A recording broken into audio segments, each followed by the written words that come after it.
Just a quick video to say that I am still here and the channel is not completely dormant. It's just not been the most fun summer for gardening, really, for obvious reasons. So I thought I'd just do a really quick update. I can't remember if I showed you the path. I can't remember if that was included in my last video, but I got a path created. It's incomplete, as most things are in my garden, so I still need to create some kind of edge on this side. But yeah, that was really good for me to have a path that just goes to the greenhouse. And I want some more gravel areas, so I have got this egg chair earlier this year, which I'm really happy with. It was from Dunelm. I think it was on offer. I think it was $149 or something like that. Assembled it myself, which means it was easy. Yeah, and I put it over here on this spot in the lawn. As you can see, it just turns whichever way it wants. I put it on this spot here just because this is the way you get the nicest view of the garden. But obviously, being on grass is not the most convenient place for it, because I have to move it whenever I mow the lawn. But obviously over the summer I haven't, because the grass is basically just dry and not growing. It's not really been a problem because I've not had to mow really much. But eventually I am going to create maybe a gravel area here, and just create like a little cozy corner. So yeah, I'll probably get started on that soonish. I have other priorities that I need to budget for during the summer holidays. But once the summer holidays over, I do want to do a little bit in the garden. The apple tree's done well again, despite the challenges. I have been watering it, but not a huge amount, because my water butts ran dry 2 months ago, and I'm using tap water, so I am using it sparingly. I want my garden to be as sustainable as possible, and I don't want to be using tap water to water it. Obviously I've got no choice at the moment. So yeah, I'm just watering key plants that I really want to keep alive. So like obviously the apple tree, my potted plants and tomatoes that are over here.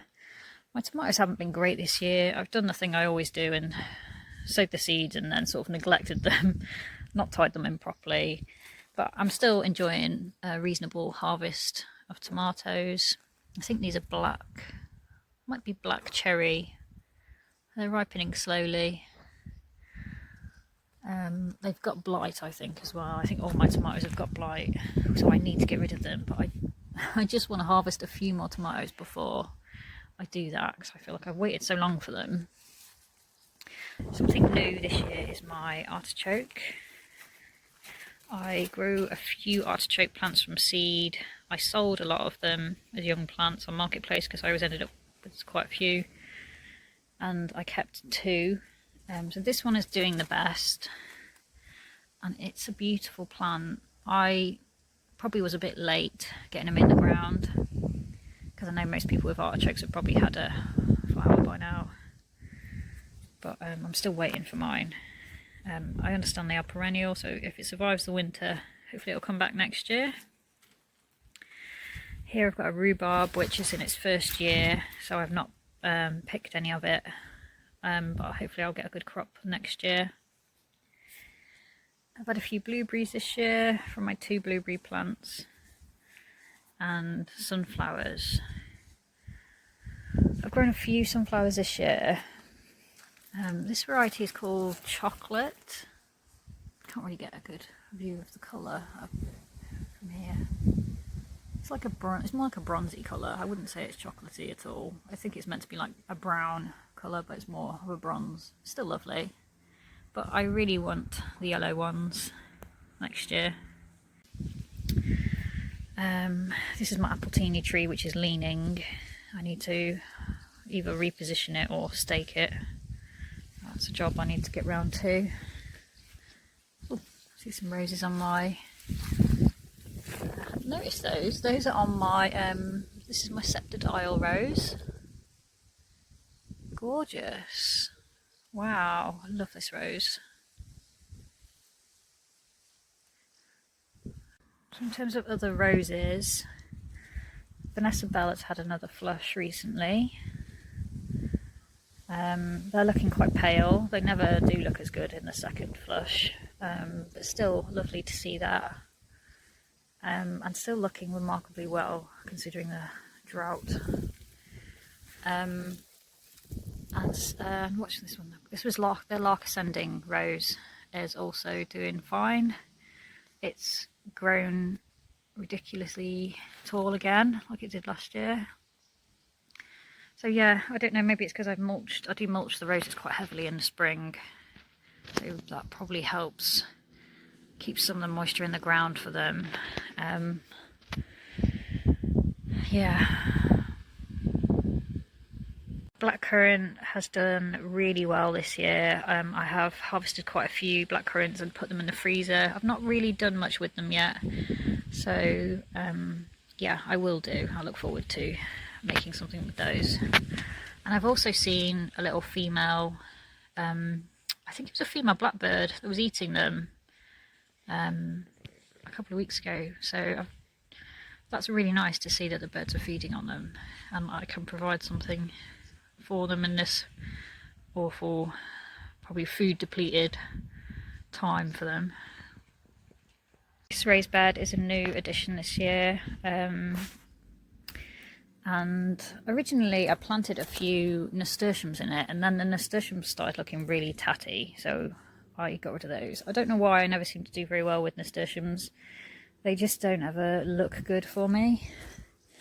So I quite like the idea of it being a little herb planter actually. So I did plant a chive plant in here, and I think I will plant a few little herbs. But for now I've got this dahlia, which is blackjack. That was really suffering on the front. It was in a pot on my front, and it was really not doing very well. So I thought I'll give it a try in here, and it does look better. It will be nice if I get a flower on it. I don't know if I will this year. And these flowers are Cosmos Xanthos, which is a lovely pale yellow colour. And Cosmos has been growing for months.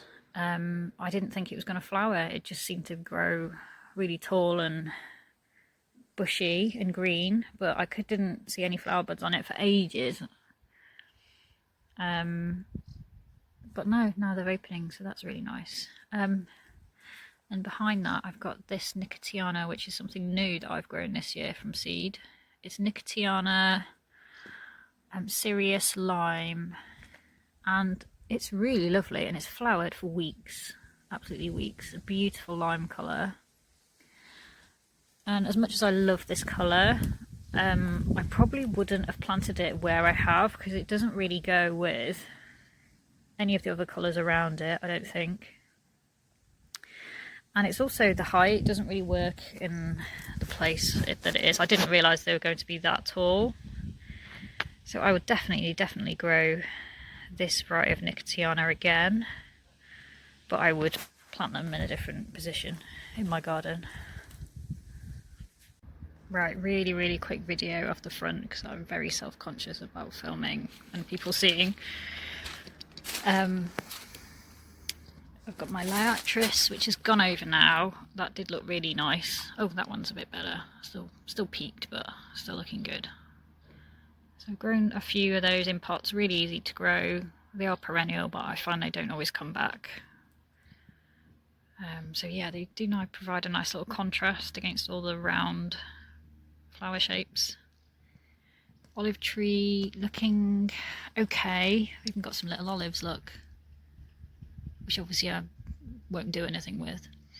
And I've underplanted some Erigium, which is probably going to self-seed all over the front and the road, which people might not like.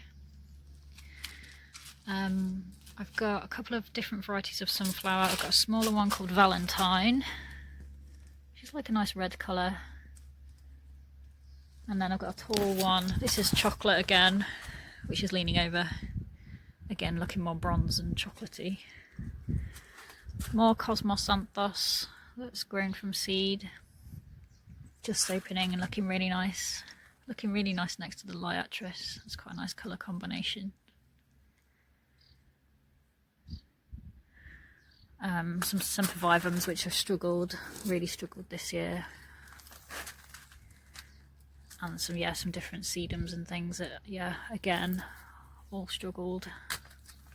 I planted a little bit of panicum sprinkles grass, which I originally wanted to plant with my dahlias because they look nice together, but they went in with the sunflowers and they're looking really nice. Really like those. I've got a dahlia, I think that's Night Queen. The black lace elder is really shooting up, as it does every year. Doesn't seem to be bothered by the lack of water. And nor does this rose, which is growing nicely. So I'm tying it into the arch as it grows. And the last thing I'm going to show you is this sunflower, which I'm absolutely obsessed with. It's called Sunflower Astra Rose. And they're meant to be like a rose gold colour, but this one's a bit more of a yellowy colour. But yeah, I don't know why I only ended up with one of them, even though I sowed a few seeds, but I'll definitely be growing it next year because I absolutely love it. It's absolutely gorgeous. I wasn't sure if I was going to like it, but I really do.